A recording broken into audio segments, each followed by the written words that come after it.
আজ 18ই মার্চ। আজকে হচ্ছে বছরের শেষ অমাবস্যা। আজকে মায়ের অমাবস্যার দিনে চলুন তাহলে পুজো দিয়ে আসি। আর আজকের দিনটা একটু বেশি স্পেশাল, কারণ এই অমাবস্যাতে মাকে দেব বা দেবার সৌভাগ্য হবে আমাদের গাছের টমেটো। এই দেখুন ছোট ছোট টমেটোগুলো এতদিনে একটু একটু বড় হয়েছে।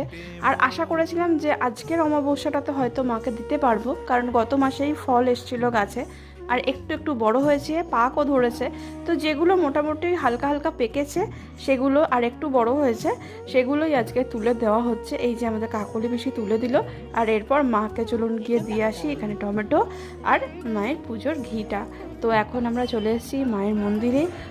আর এসে পরে দেখলাম এখনও মায়ের অমাবস্যার পুজো শুরু হয়নি। আজকে যেহেতু সারা দিন অমাবস্যা, তাই সকালবেলাতেই আজকে পুজো হয়ে যাবে। কাল ভোরবেলা 6টার সময়তে অমাবস্যা ছেড়ে যাচ্ছে বলে আজকেই মায়ের ভোগ হবে। তো গিয়ে দেখলাম ঠাকুরমশাই এখানে সব জোগাড় যন্ত্র করছে, মায়ের ভোগের আয়োজন করছে।